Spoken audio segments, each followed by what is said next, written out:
Well, sir, it's late afternoon as our scene opens now, and here in the living room of the small house halfway up in the next block, we find Mrs. Victor Gook and young Mr. Rush Gook. Sade is fixing a stern eye upon her son and speaking in this wise. What exactly did Mr. Erickson say? He says, tell your mother I dropped by to leave these beautiful, beautiful wallpaper patterns. How long was he here? No time at all. Ducked right in and right out. Wanted to avoid me. Yes, I believe that's a fact. Because all the time he was talking, he kept looking nervously out the window. Afraid I'd pop in before he could escape. Yeah.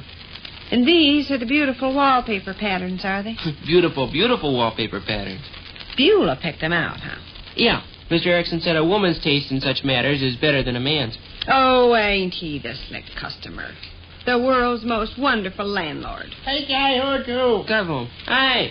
I bet your mother took the early train for St. Paul, Minnesota. Hi. What's these little tablet paper thingamadoodles pinned on the patterns? Notes from Beulah to you. Oh, indeed. Greetings, friends. I hope I'm not too late for the banquet.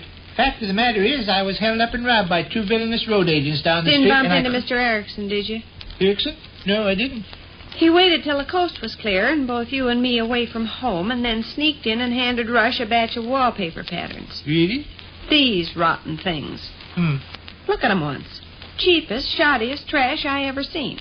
That's certainly a poisonous green there on top. Read the little note. There's a little note goes with it Beulah wrote. Yes, his daughter Beulah picked out these samples.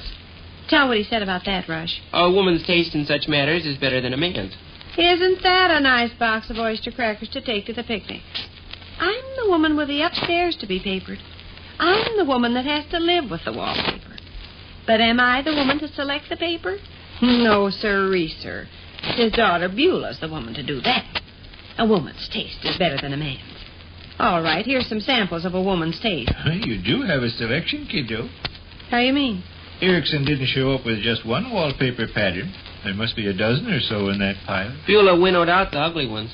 Mr. Erickson say so? I'm quoting his exact words. Beulah winnowed out the ugly wallpaper patterns. Sent over these beautiful, beautiful samples for you to make your choice from. Sometimes I get discouraged, Vic. This constant battling with the landlord takes the heart out of a person. Never a week goes by but when he don't try some stunt or other. Don't you generally emerge the victor in these encounters? I'm getting worn down. The stuff he attempts to pull off keeps getting wilder and wilder. Erickson is a scoundrel, no doubt about it. Well, he can't do this, can he? We're the people living in the house. We got a right to select our own wallpaper, haven't we? I imagine so. I never heard of a landlord that done the wallpaper selecting for his renters. After all, he owns the property, ma'am. Well, that don't hurt. We pay rent for the property. We can move out any time we feel like it. So which? If we selected wallpaper Mr. Erickson didn't like and then moved out, he'd be stuck with the wallpaper. Gosh. Sure. Look, suppose I rented Smelly Clark's bicycle and then decided to paint it a horrible yellow. Smelly'd have a legitimate beef. Oh, you're just arguing to hear yourself argue. Vic, there's no sense in what he's saying, is there? I'm on foreign ground here, kiddo. I don't know just how the law reads on the matter. We've rented houses before. We've had new wallpaper before. Do you remember any instance where our landlord insisted on picking out our wallpaper? No. Of course you don't. Sometime I'm just going to explode when he comes around here with his stunts. Oh, I wouldn't let myself get upset, Sade. You know you don't have to paper your upstairs as anything but what pleases you. Erickson's an old fathead. Let's just look upon him as an old fathead and enjoy a quiet laugh over his feeble-minded... No, but a person gets sick of it after a while. It is kind of halfway funny the way he and I are always at each other's throats. Boy, you have to hand it to him, though. He don't quit. He stays right in there fighting every minute. Suppose we look over these beautiful patterns. Beautiful, beautiful patterns, God. Say, talk about your poisonous greens. This baby on top here takes the cake. Could you imagine living in a room with wallpaper like that? I'm afraid I'd grow morbid and homicidal. Read what Beulah wrote on that piece of paper she pinned to the sample, Rush. Let's see. Read out loud. For those who love a rich, restful emerald color, this lovely pattern should be a perfect joy. Oh, my. Rich, restful emerald color, huh? If I was entertaining somebody I despised for the weekend, I'd expose him to this rich, restful emerald color.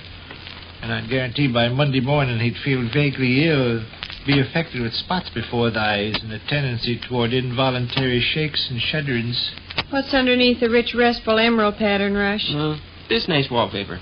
Oh, my stars. Are those baboons in the design? Gorillas, I think. These are gorillas, ain't they, Gal? I guess so, or apes. Apes crawling around in trees and showing their teeth. One of your Beulah's comment? Yeah. A touch of whimsy for the art lover. Your guests will praise your originality and humor. What's whimsy? Oh, cuteness, I guess. Uh-huh. Thanks, Beulah. What's next, Rush? This. Alternating pink and purple stripes. Ish, ish, ish. I'd feel like a barber pole surrounded by wallpaper like that. Hurt your eyes if you looked at it long enough. It's beginning to hurt mine already. What's Beulah have to say? No Unca tablet paper pinned to this pattern. Well, she just plain give up. Alternating pink and purple stripes were too much for her. There's a comment pinned to the next one. You appreciate why Mr. Erickson had Beulah do this, don't you, Vic? Presumably in order that... In order that I wouldn't get a hold of a catalog of expensive wallpaper patterns and select something that'd run him into money. He took no chances. He hunted himself up the cheapest, shoddiest merchandise he could find and let his daughter do the selecting. He's a wicked landlord. He's the world's champion landlord. Ma, I'm backing up my argument of a minute ago about whether or not he's got a right to select your wallpaper for you. Bear in mind also he's got to pay for the wallpaper. Well? As long as he has to whip out his pocketbook and slop out the money for the wallpaper, maybe he figures... Oh, fiddly-whittle. No, but really, it's his house and his wallpaper. Probably he figures human flesh and blood is not obliged. You're Yes. just arguing to hear yourself argue. Let's see the next sample. Well, speak no evil, see no evil, hear no evil. The three little monkeys? Yeah. One's got his hands over his eyes, one's got his hands over his ears, and one's got his hands over his mouth. Hey. Wouldn't that be wonderful for our upstairs?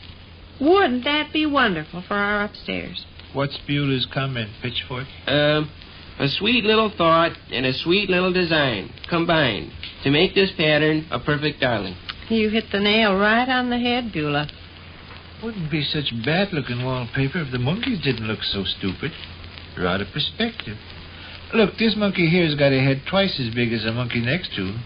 And over on this side, the half-wit monkey's so small you can't... That's him. That's Erickson now. Calling up all Axel Grease and Peach Butter to inquire about the beautiful patterns. Beautiful, beautiful pattern. I'll talk to him, Rush. Okay. He'll think a cyclone broke loose. Hello? Oh, hello, lady. Ruthie. Miss Stembottom, please. Oh, nothing much. Had to run over on West Monroe Street on an errand that took an hour or two. Stopped in at Miss Trogel's and Heddle's both. Mm-hmm. Oh, fine. Why, not that I know of. Vic's here, just a second. Anything up your sleeve for this evening? 500? Sure. Invite him here. Go ahead. He says grand, lady. Yeah. Say, how about you people heading over in this direction? Dandy. Oh, any time. Sure, 7:30, quarter to 8, 8:15, or kind of halfway in around there, Fine. All right, Ruthie. You bet. You bet. Goodbye, lady. She's sweet. Reminds me a good deal of Mr. Erickson. He's certainly sweet. Oh, how sweet. Oh, how sweet. The sweetest landlord in all the whole wide world. Let's see the next wallpaper pattern, Rush. Purple splotches on a bright yellow background. Oh. Look, Vic. Guy'd get dizzy if he stared at that long enough. A guy'd get downright sick. What's Beulah have to say about it, Pillisnip? A dainty design and a pleasing color contrast, certain to win the delighted approval of discriminating people. Which concludes another brief interlude at the small house halfway up in the next block. Well, sir, it's late afternoon as we enter the small house halfway up in the next block now. And here in the kitchen, we find Mr. Victor Gook and his son, Mr. Rush Gook. The latter is seated beside the sink, studying algebra. Vic has just this moment arrived home from the office, and he's standing near the gas stove, removing his coat. Listen. Who's in the living room? Mr. Erickson. Oh, ecstasy, our adorable landlord. I think he's just leaving. Heard him and Mom walk into the hallway a minute ago. What business they got on the docket this afternoon? Upstairs wallpaper? Wouldn't be surprised. Mr. Erickson had a roll of something under his arm that looked like samples. I guess I won't go in and greet my darling landlord. I'm always uncomfortable in his presence. Go on now, anyway. Just heard the front door slam. You're studying algebra? Glancing over tomorrow's assignment is all. If you can produce a pack of greasy cards, I'll take you in on a game of rummy. Okay, let's go in the Was living room. that your father just come in, Rush? Hello, Sadie. I see by the paper where Comperceple Gitz plans to crumble up Whisker Breach. What? Rush tells me the yop on the dookie has got him in sop. Craziness, huh? Yeah, You dismissed Mr. Erickson. so I understand. Did he bring some wallpaper samples? Yeah. Oh, darn it. Left him in on the library table. Want to be a nice boy, Rush? Okay, Needn't bring 'em all. Just bring the two you'll see spread out. okay. He's come through at last. Erickson? Brought some beautiful wallpaper samples. Very, very attractive designs. And fine quality, too. Hey. More than that, he's willing to get the work started upstairs without any more delay. I can scarcely believe it. I almost fell over backward when he told me. Has some change taken place in the chemistry of Erickson's soul? Has some inner radiance found its way to the dark recesses of Erickson's muddy spirit? No, Vic. He's the same old landlord. Huh? There's a catch. No. Catch as big as a horse. I might have known that first shot out of the box. Thanks, Willie. These the ones? Mm-hmm. See how pretty? Enchanting wallpaper. Enchanting wallpaper. I don't pretend to be any authority on wallpaper, but I wouldn't be a bit surprised if this isn't as good wallpaper as money can buy. Both these designs suit me to a T. Either one of 'em would look grand upstairs. Which one you like best? Well, this baby seems the more colorful. Yes, I think so myself. I like that in the best. I couldn't have found anything I liked better if I'd hunted high and low for 9 years. Well, what's the catch? If a ton of coal was to fall on you, Vic, you wouldn't be able to guess. Tell me then. Well, Erickson come in here all axle grease and peach butter. I might have known he had something up his sleeve just by the looks of him. Anyway, he started out by saying there'd been enough delay about this upstairs wallpaper business, and he'd like to get busy and get it hung. And Mrs. Gook, I brought a few samples I thought you might fancy. He disarmed you with his charm. Well, not completely. I'm onto his stunts. I just stood and waited to see which way the cat would jump. Would you be interested in the source of that quotation, Mom? No. But by gollies, pretty soon he did have me disarmed with his charm. He produced these lovely, lovely samples, see? I could tell at a glance they were wonderful quality. I loved the designs and was suited to a T. And all the while, Mr. Erickson was talking along about how he was sorry he'd delayed so long, but now that I had something I was satisfied with, there was no reason why we shouldn't get going with the work. Then he sprung the joker. Then he sprung the joker. You people interested in the source of that quotation? We'd like to talk a second, Rush, please. Oh. What was the joker, Sadie? I'll tell you what Erickson told me. Go ahead. Miss Gook, it just so happens my son-in-law know of people as something of a handyman. Uh-oh. Catch on already? I have a glimmer. Is it Erickson's idea to have his son-in-law hang the wallpaper and save money on labor? Yes. He's the same old landlord, Sadie. The same sweet, lovable old landlord. Can the leopard change his spots? I expect nobody's interested in the source of that quotation either. Stove poker, old sealing wax. I suggest you take all those sources and quotations and junk that you're so familiar with and put them in your hat and then pull your hat down over your ears. Tell me more about my darling old landlord's great-hearted magnanimity. Having his son-in-law hang our upstairs wallpaper to get out of spending money for regular workmen is only a little tiny part of the stunt. Lay bare the whole bitter truth.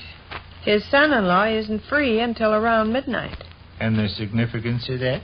Do you want fellas slopping around with buckets of wallpaper paste in your bedroom from 12 o'clock till 3 or 4 o'clock in the morning? No. That's the significance of it.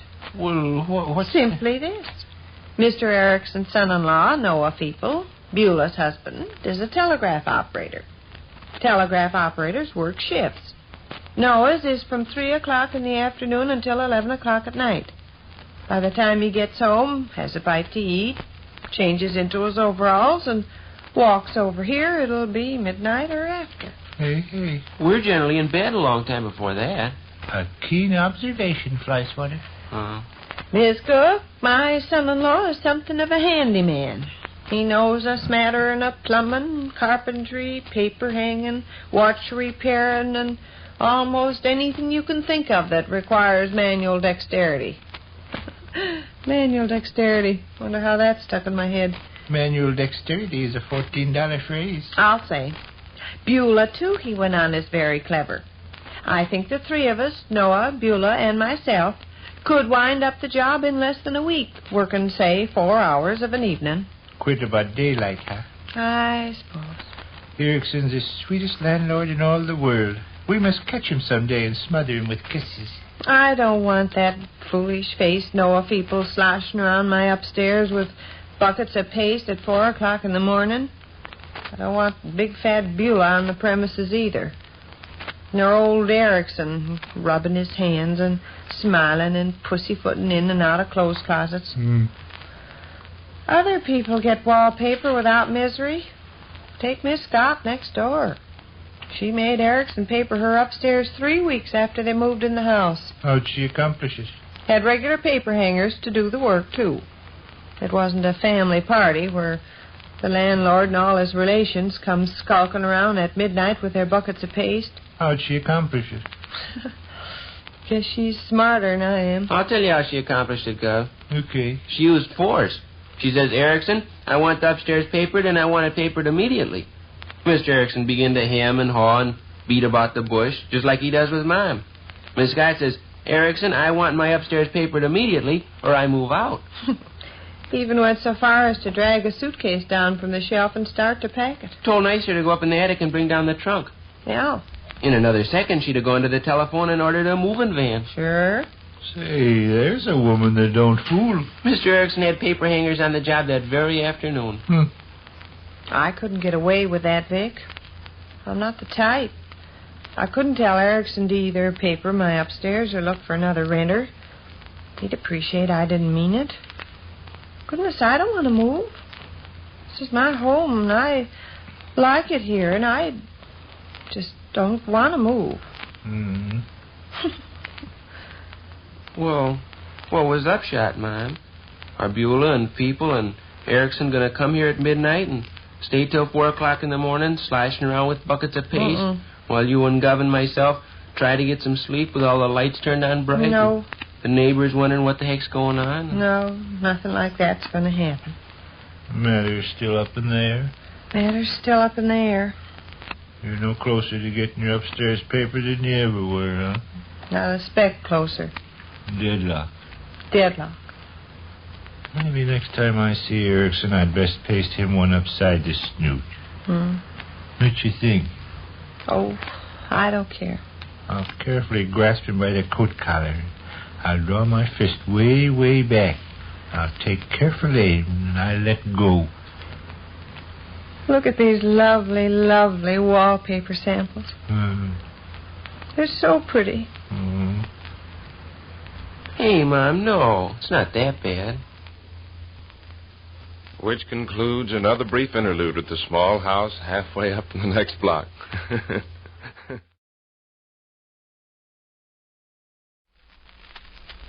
Well, sir, the evening meal has been over only a little while as we enter the small house halfway up in the next block now. And here in the living room, we find all our friends assembled, including Uncle Fletcher Rush, late of Dixon, Illinois. Uncle Fletcher is speaking at the moment. Listen. Can't we all sit in a row on the Davenport, then everybody can look at the photographs at once? 4 makes a pretty tight squeeze of it, Uncle Fletcher. You can sit in my lap, Rush. Thanks, but maybe I better not. Heavy as a horse. Draw up a chair, Willie. Yeah, that's the best idea. Oh, what photographs we going to look at? Photographs, snapshots, pictures, and knickknacks my landlady, Miss Keller, dug out of her trunk this afternoon. What'd I do with the half-wit box? Left it in the hallway, I think. Well, I'm up. I'll go get it. Fine. You're a good boy. Sure. He's a good boy. Uh-huh. You showed us a batch of photographs way last summer, Uncle Fletcher. Fine. These aren't the same ones, are they? Fine. Delicious supper, Sadie. Did taste kind of good. Potatoes could have been mealier. Yes, they could. That's right. I ate like a hungry baboon. Sorry I spilled gravy on my necktie, though. Oh, that was all right. No, darndest thing you ever saw. I go along 20 years without spilling gravy on my necktie, and then get invited to take supper at my niece's house and go to work and spill gravy on my necktie. It can be cleaned. Not at all, Sadie. It wasn't your fault. Thanks, Rush. This ain't a very substantial box you got to keep your photographs in. You know what come in that box? Brick mush. Hit the nail right on the head. Brick mush did come in that box. You're a good boy. Uh-huh. All right, Vic. Here's the first picture. This is my landlady, Mrs. Keller. Just a second, Uncle Fletcher, till I draw up a chair. Beg pardon? I say just a second till I draw up a chair. Sit in my lap if you want to. Oh, I believe a chair would be better. He can sit on my lap if he wants to, Sadie. Uh-huh. All right, here's my landlady, Mrs. Keller, taken in Boone, Iowa. Boone, Iowa used to be her home. These are the same snapshots you showed us last summer. Boone, Iowa's a thriving city. I think so. Never been there myself. Been to Sioux City, Stanwood, Clinton, and Autumna, but never quite hit Boone. What's the trouble, Rush? Just pulling up a chair to sit on. Go right ahead. You comfortable, Sadie? No. Fine. Shove over, can't you? Uncle Fletcher's taking up all the room. Push him a little. All settled now? Uh-huh. That's Miss Keller there in the first picture, huh? Mrs. Keller, taken in Boone, Iowa. I never been to Boone, Iowa myself. Been to Sioux City, Stanwood, Clinton, and Autumna, but never quite hit Boone. I've had fellas say to me, "You must be joking with all that talk about never being in Boone." But I can sit here on this Davenport and look you straight in the eye and put my hand on my heart and tell you I've never been in Boone, and I'll be telling the straight, honest truth. Huh. I have never in all my life ever been to Boone, Iowa. Think of that. No, sir. Huh. Give him a little shove. See. He'll edge over. I knock all these snapshots off on the floor. This don't give you much of an idea about Boone, Iowa, because it only shows Miss Keller standing beside a telephone pole. But the picture was taken in Boone, Iowa. Fella can tell that by what it says underneath here. What's it say underneath there, Rush? Rudolph R. Feasy, artistic photographer, Boone, Iowa. There you are. Mm-hmm. Now, here. Oh. Sadie, recognize this lame brain? Pass it over to me once. Might be Wilson Old McCurdle. Might be Ed Creep. Might be Harry Thompson. Mm-hmm. Comfortable, Vic? You bet. Delicious supper tonight. Bread was stale. Milk was sour. Dessert was rotten. Yes, sir. Is that Wilson Old McCurdle? I don't think I ever saw the man before. Uh-huh. Wilson Old McCurdle. Now, there was a fellow for you. Rush, you like oranges. Like him a lot. Wilson Old McCurdle. He like oranges? Liked oranges better than his job, by George. How you mean? Makes an interesting story. Comfortable, Sadie? No, getting squeezed to death. Fine. I'll say. Take off your shoes if you want to. No, thanks. Vic, take off your shoes. I'm doing fine, Uncle Fletcher. Rush? I believe I'll leave him on. Uh-huh. Here we have a group of 6 fellas that used to chum around together in Belvedere, Illinois.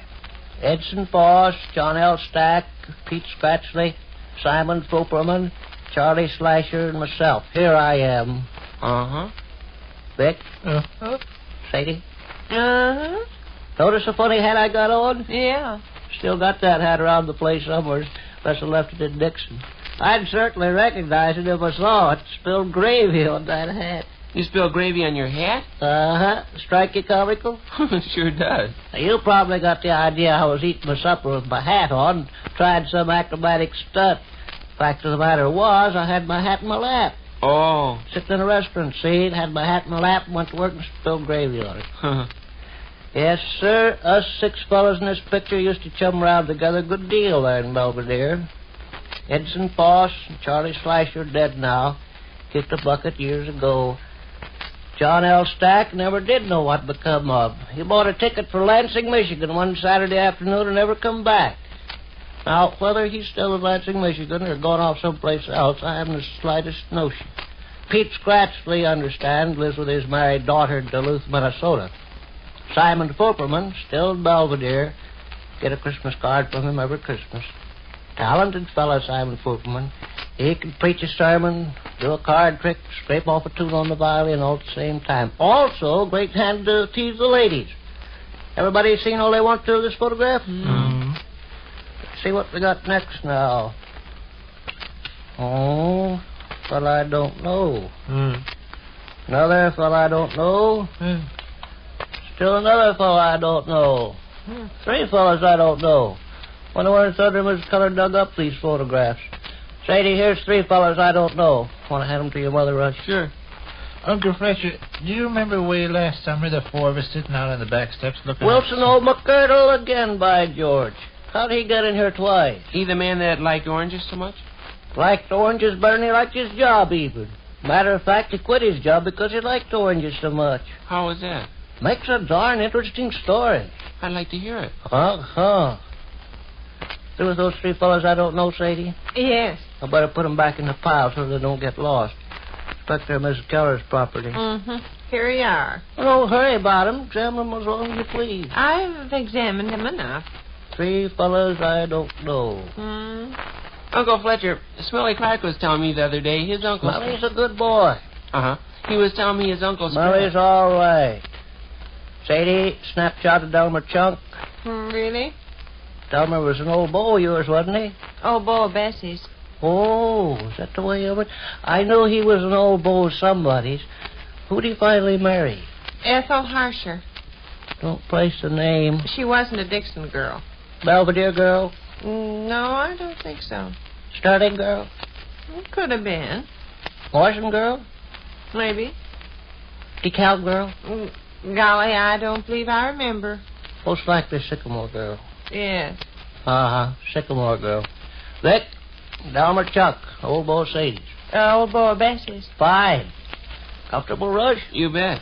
Don't pay any attention to me if you feel like taking your shoes off. Okay. Uncle Fletcher, I asked you a minute ago if you remembered way last summer when the 4 of us sat Wilson out... McGirdle again, by George. Yeah. Makes 3 pictures of Wilson McGirdle in this pile. He liked oranges quite a good deal, didn't he? He liked oranges enough, so he quit his job over oranges. Well, what happened? Makes a darn interesting story. Well, what do you know about this? Mrs. Keller's father standing beside the telephone pole in Boone, Iowa. Mrs. Keller's father standing beside the telephone pole in Boone, Iowa. I've never been to Boone, Iowa myself. I've been to Sioux City, Stanwood, Clinton, and Ottumwa, but never quite hit Boone. I've had fellas come up to me on the street and say, "Where do you get off at with this big talk about never being in Boone, Iowa?"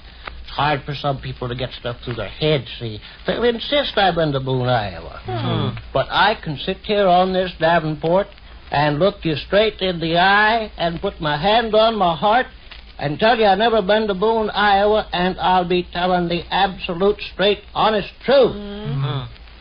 I have never in my whole life ever been to Boone, Iowa. No, sir. Which concludes another brief interlude at the small house halfway up in the next block. Well, sir, it's a few minutes past 7:30 o'clock as we enter the small house halfway up in the next block now. And here in the living room, we find Mr. and Mrs. Victor Gook spending a quiet evening at home. Our friends are seated side by side in the Davenport with sections of the newspaper. And Sade, having heard an unusual sound above stairs, remarks, Ruthie passed a little remark this afternoon that might interest you, Vic. What remark was that, Dr. Sleet? Fred might possibly be talked into joining the lodge. What's the matter? Would you mind repeating that, Sadie? I say something wrong? I must have heard you incorrectly. I didn't mean anything. So Fred might possibly be talked into joining the lodge, Maggie.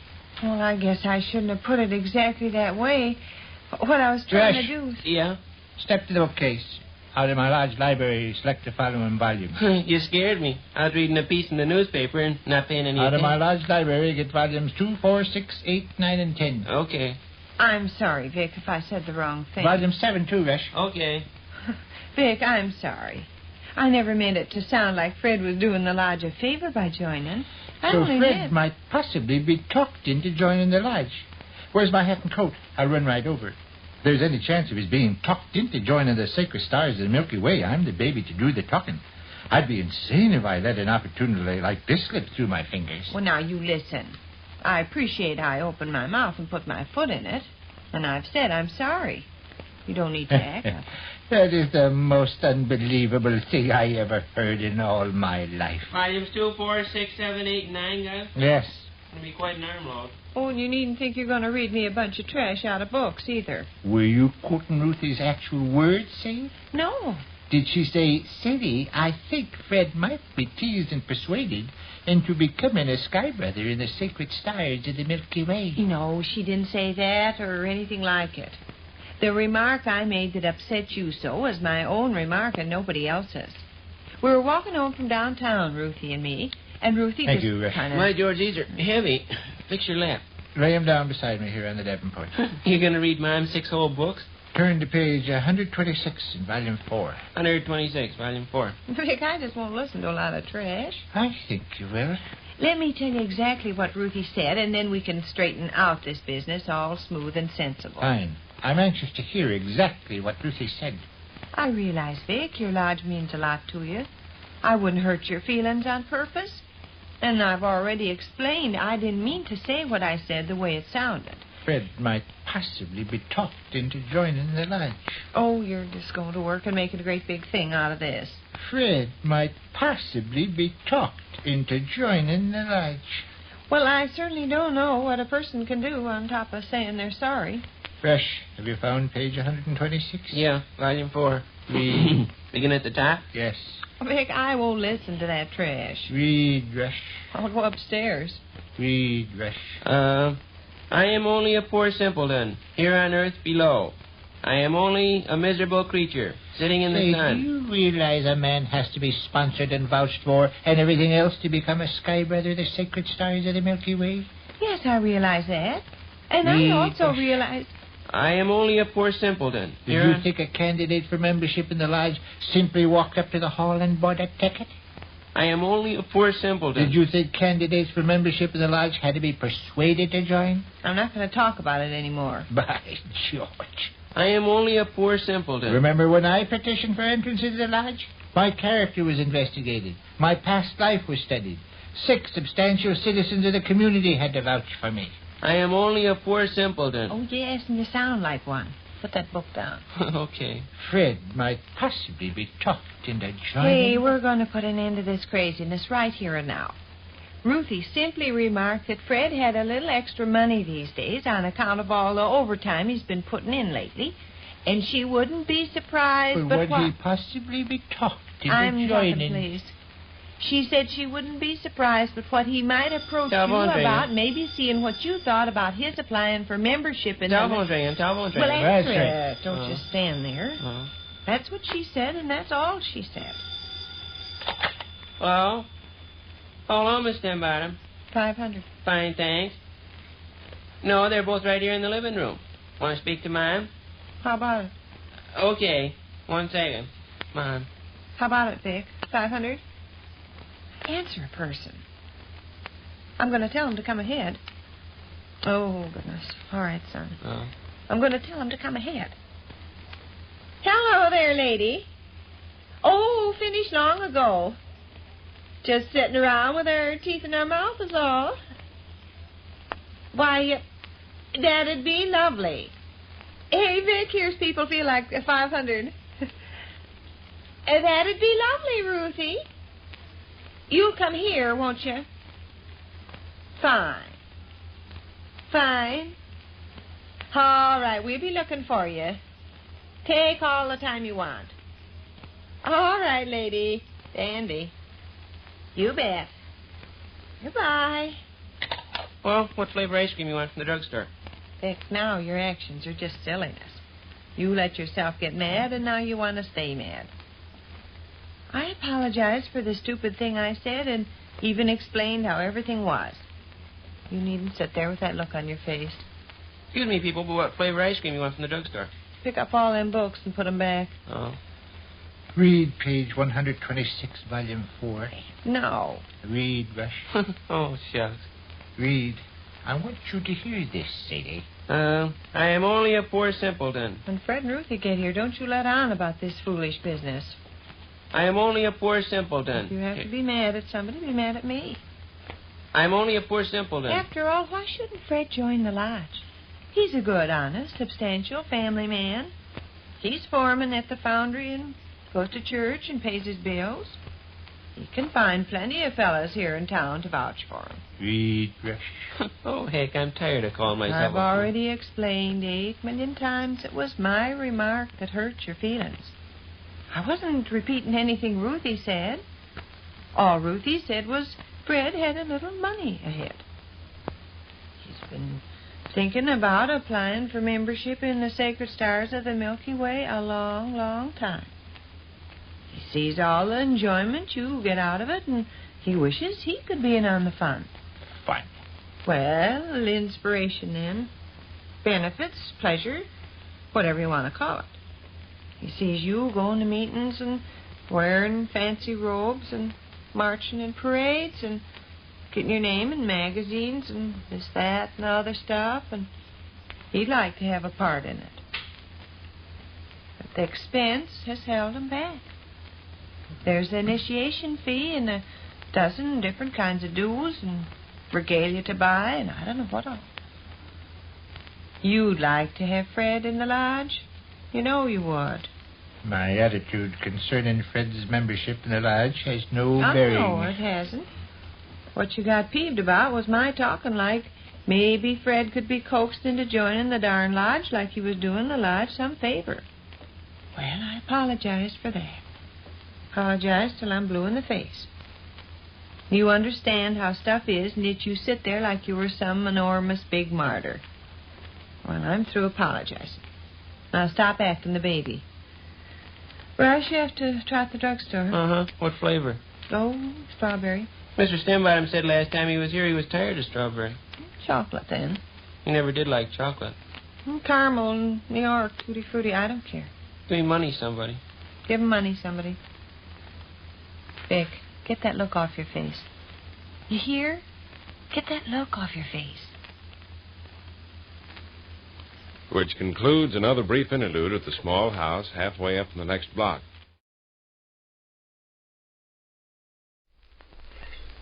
Well, sir, Mr. and Mrs. Victor Gook are in the living room as we join them at the small house halfway up in the next block now. It's late afternoon, and the master of the menage has just arrived home from the office. And his wife is saying, I received a peachy letter from Lodge headquarters this afternoon. You did? They want to sell me a book. Was the letter addressed to you? Sure. What kind of a book? A fine, elegant book I'm supposed to study. What's the name of it? Oh, I don't know. A manual for wives of Sky Brothers and the Sacred Stars, the Milky Way, or something. Oh, where's the letter?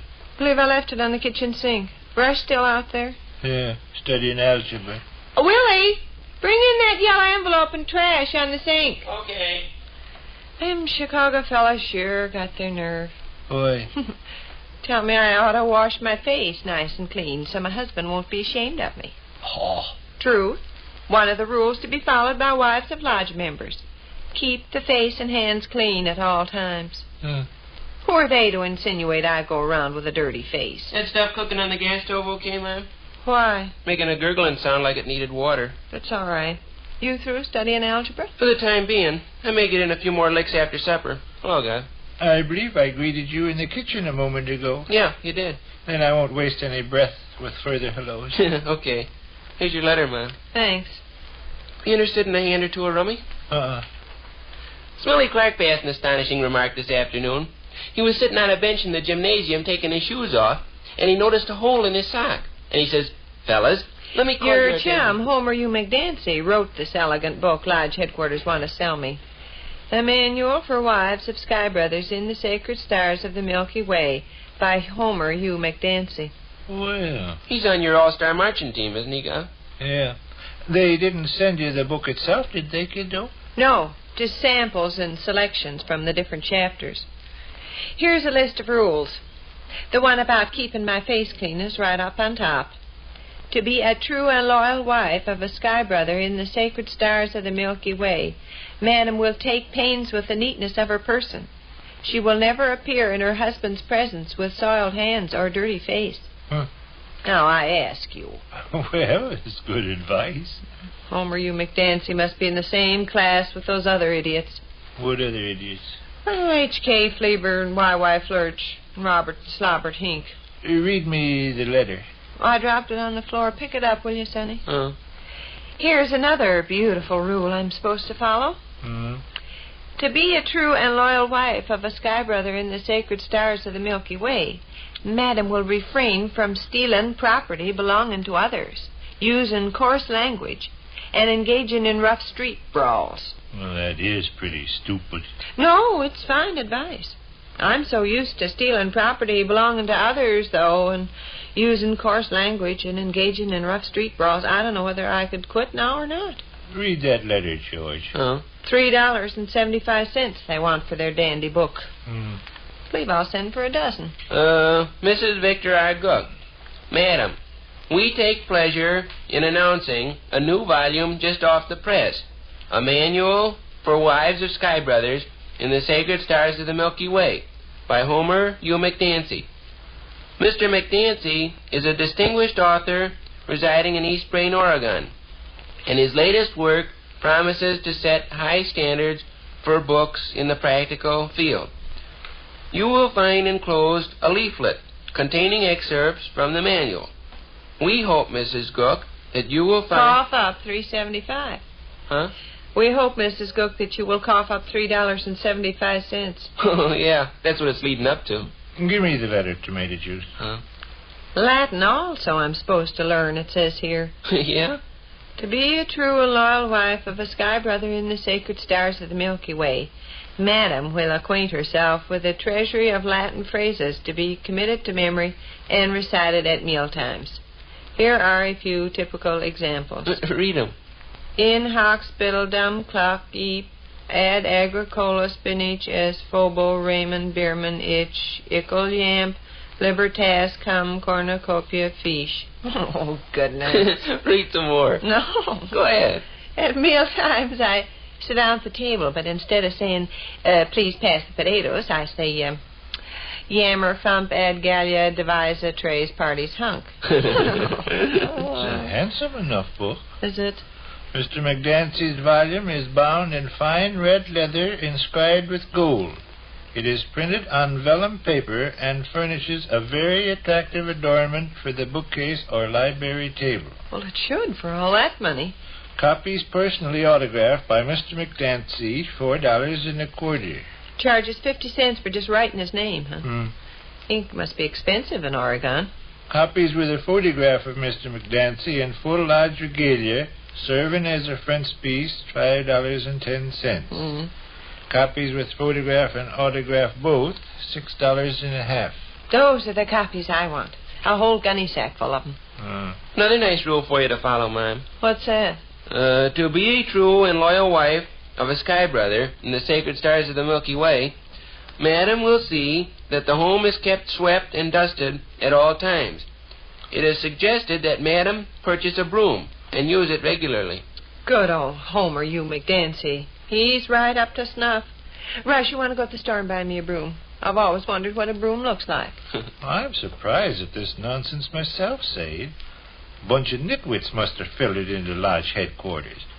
I can't understand why they'd go to the expense of publishing any such a dumb book as they describe on that leaflet. Homer Hugh McDancy is about as big a nitwit as anybody. He's supposed to be smart. H.K. Fleber wrote me one time and said McDancy was one of the brainiest men he ever met. Taught school as a young fella. Were you listening, Go, when Mom read the Latin? No. Slap him out some Latin, Mom. Go ahead. Is there some Latin in the leaflet? Sure. Oh, it's trash I'm supposed to memorize and then recite to my husband at supper time. I sit down at the table, and instead of saying, would you mind passing the butter, please, Victor? I say, Jap boomer in pluribus hunc, in hoc signo veni vidi Webster Stockdale Horace, if extracurricular feet. I'm surprised at this nonsense. Homer U. McDancy is a member of the Lodge All-Star Marching Team, too. I can't understand headquarters giving an honor like that to a lame brain.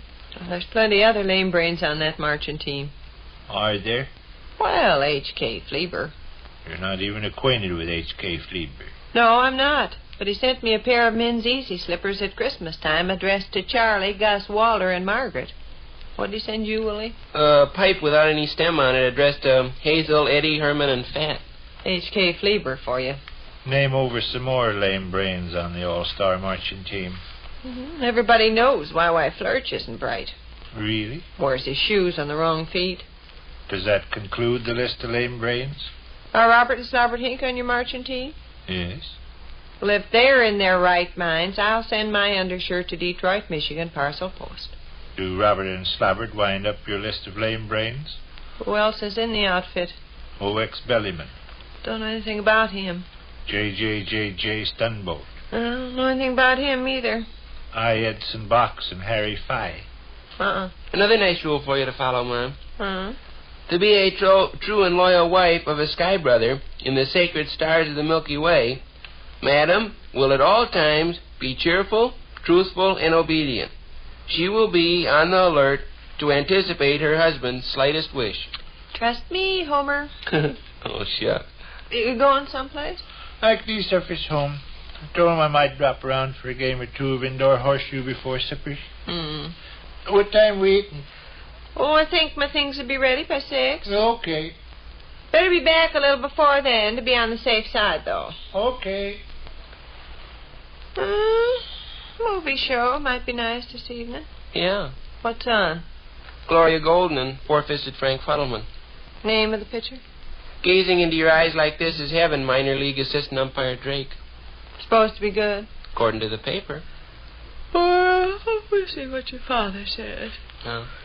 Here, take this letter and leaflet. Don't want 'em? No. Garbage bucket? Oh, garbage bucket. Which concludes another brief interlude at the small house halfway up in the next block.